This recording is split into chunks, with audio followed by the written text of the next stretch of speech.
يا راغبا في كل علم نافع.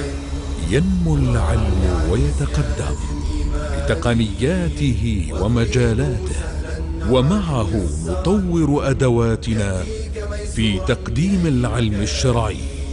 أكاديمية زاد أكاديمية ينبوعها صاف ليروي غلة الظمآن. هذا كتاب الله روح قلوبنا، خير الدروس تعلم القرآن. بشرى لنا زاد أكاديمية للعلم كالأزهار في البستان.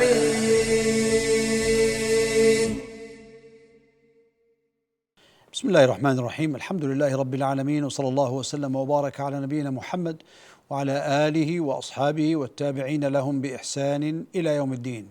I start in the name of Allah, the Compassionate, the Merciful. All praise is due to Allah, and may the peace and blessings of Allah be upon His Prophet Muhammad, his family, his companions, and all of his followers until the day of judgment. I welcome you to this new episode from the series of Tafsir, Level 2 at Zad Academy.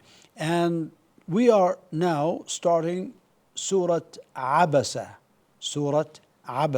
where Allah subhanahu wa ta'ala says in ayahs 1 to 10, and by the way, this is a Meccan surah, meaning it was revealed before Hijrah, and Allah subhanahu wa ta'ala says in the glorious Quran, أعوذ بالله من الشيطان الرجيم بسم الله الرحمن الرحيم عبس وتولى أن جاءه الأعمى وما يدريك لعله يزكى أو يذكر فتنفعه الذكرى أما من استغنى فأنت له تصدى وما عليك ألا يزكى وأما من جاءك يسعى وهو يخشى فأنت عنه تلهى كلا إنها تذكرة فمن شاء ذكره في صحف مكرمة مرفوعة مطهرة بأيدي سفرة كرام بررة. And of course, maybe I read more than what is going to be covered in this particular passage or episode, but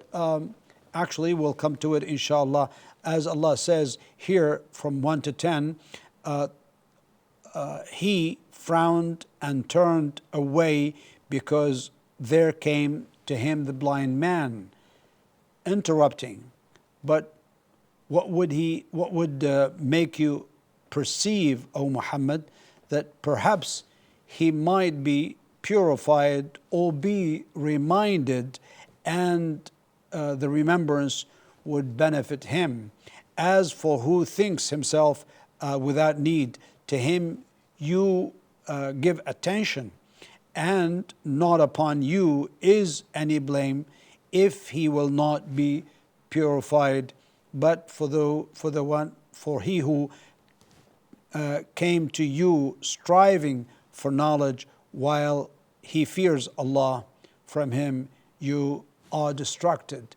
وَأَمَّا مَنْ جَاءَكَ يَسْعَى وَيَخْشَى فَأَنْتَ عَنْهُ تَلَهَّى. So we stopped here. Now first, let me start with the hadith. It was narrated that Aisha radiallahu anha said the word he, that is the Prophet sallallahu alaihi wasallam, frowned and turned away, were revealed concerning Ibn Maktoum. His name is Abdullah Ibn Maktoum, and he used to be also a mu'adhin, or a caller for prayer at the time of the Prophet sallallahu alaihi wasallam. The blind man radiallahu anhu, probably later on he became the mu'adhin. He came to the Messenger of Allah sallallahu alaihi wasallam and started saying, "O Messenger of Allah, guide me, Ya Rasulullah, arshidni." But with the Messenger of Allah there was one of the prominent figures among the polytheists, رجل من عظماء المشركين. To the Messenger of Allah, kept turning away. So the Messenger sallallahu alaihi wasallam kept turning away from him and towards the other man, saying, "Do you see anything wrong with what I'm telling you? هل ترى بأسا فيما أقول?"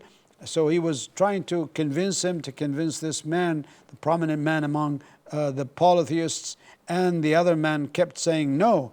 It was concerning this that this surah was revealed. This was narrated by Tirmidhi and graded as sound by or sahih by Al-Albani rahimahullah. So this is the reason for revelation and the context in which this surah was revealed, and we can see from the beginning how Allah subhanahu wa ta'ala is giving a very gentle rebuke of the Prophet alayhi salatu wasalam by saying the Prophet frowned and turned away because there came to him the blind man interrupting. عبس وتولى أن جاءه الأعمى. The frown appeared on the face of the Prophet ﷺ, and he turned away from the blind man who was asking him questions, because the blind man came to him and asked him about some matters, but he was preoccupied alayhi salatu wasalam, calling one of the leaders of Quraysh to Islam, and the blind man was the great Sahabi Abdullah ibn Maktum, as we already mentioned. Allah did not address the Prophet ﷺ directly in the first three ayahs. عبس وتولى أن جاءه الأعمى. Subhanallah, he did not address him directly, rather he spoke to him in the third person. عبس, he frowned. So this was an indication from Allah that He did not want to address the Prophet ﷺ to rebuke him directly, but rather because his Prophet is beloved and he's so loved, and Allah subhanahu wa ta'ala out of His own compassion, compulsion, mercy towards him and way of honoring him, He did not do it. However, we'll come to reason why did he, and after that he said وَمَا يُدْرِيكَ لَعَلَّهُ يَزَّكَّى. So Allah referred to the Sahabi as the blind man. Why did He do that? Why did He say أَنْ جَاءَهُ الْأَعْمَى? He did not say when the man came to him, or when a Sahabi came to him. He didn't say that. Well, for two reasons. First, to soften the Prophet ﷺ heart towards this blind man. That's the first one. Secondly, is to point out that the blind man had an excuse, because he was blind and he wanted, maybe he was weak, looked upon as non-significant or something of that kind. Maybe. I'm not saying this was in the Prophet ﷺ heart, but rather because he was excused because he was blind and he came to the Prophet. He didn't know, he probably didn't see what was going on between the Prophet ﷺ and the man, the polytheist, the mushrik who was there. So the Prophet ﷺ turned away from him. He didn't say anything to him, but he turned away from him because he was preoccupied. He was busy with this man. But these are the two reasons. So after speaking to the Prophet ﷺ, the person now, Allah subhanahu wa ta'ala begins to address the Prophet directly to show him that he is now speaking directly to him after referring to him implicitly. So first he started implicitly, and then now he's doing it explicitly and talking to him directly. So he's talking to him in the second person after he was talking or addressing him in the third person. But what would make you perceive, O Muhammad, that perhaps he might be purified? وَمَا يُدْرِيكَ لَعَلَّهُ يَزَّكَّى. That's how do you know, O Muhammad, perhaps this blind man could be purified and cleansed by what you're going to say to him. So he came with that. In fact, it is a praising of this particular Sahabi radiallahu anhu, that he came to purify himself, and he was indeed very sincere in his question, and he was coming towards Allah subhanahu wa ta'ala and towards you to learn or be reminded, and the remembrance would benefit him. So he was really very keen to be reminded, and the reminder is going to help him. So Allah is rebuking the Prophet ﷺ gently in this regard and saying, how would you know that he was not doing this and he was not coming for this particular purpose?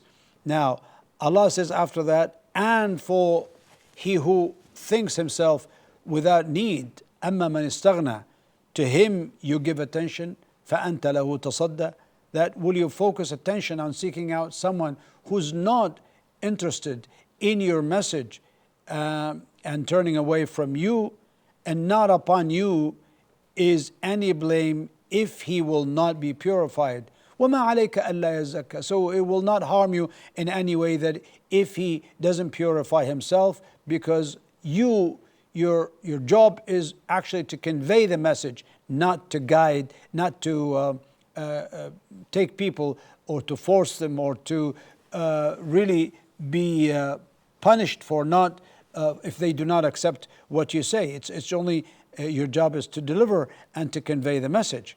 But as for he who came to you striving for knowledge, وَأَمَّا مَنْ جَاءَكَ يَسْعَى, and while he fears Allah, look at this praise of this prophet, of this messenger, of this companion, alayhi ridwanullah. He came with this interest, and he was fearing Allah subhanahu wa ta'ala, seeking some knowledge that will be of benefit to him in his and to learn more about his religion. From him you are distracted, you are turning away and preoccupied with someone else who and you ignored him. So these are the ayahs, and what can we learn? First, the scholars derived a principle, very important principle from these verses, which is one should not ignore a matter that one is certain about for something that one is not certain about. So go ahead and do not leave or ignore a matter that you're certain about for something that you're not sure about in this regard. And also, one should not give up pursuing something that will certainly lead to some benefit for something concerning which there is no certainty that it will lead to any result or get any benefit. So that is important. That principle has two things. First, don't leave a matter that you're certain is going to be for certain, or for something uncertain, or pursue something that you're going to certainly have a benefit for something that you might or might not have a benefit of. So that is the important thing, and that's why you're sure that this advice for and whatever you're going to tell the blind man is going to help him, while you may or may not convey, you may not be accepted, or this man from among the polytheists may not accept what you said. The second point is here that we should not be distracted and turned away from those who are interested. It's important. Again, this is for da'is and people who call for Islam. Those who are interested in religion should have precedence over those who are not interested. So that is the important thing, and it's going to bring us to okay, I think we have more. Well, I think we're going to get the benefits, inshallah, in the next episode. So until I see you with the coming episode, I leave you with Allah's care and protection. Wassalamu alaikum wa rahmatullahi wa barakatuh. يا راغبا في كل علم نافع ينمو العلم ويتقدم بتقنياته ومجالاته، ومعه نطور أدواتنا في تقديم العلم الشرعي. أكاديمية زاد أكاديمية ينبوعها صاف ليروي غلة الظمآن. هذا كتاب الله روح قلوبنا، خير الدروس تعلم القرآن. بشرى لنا زاد أكاديمية للعلم كالأزهار في البستان.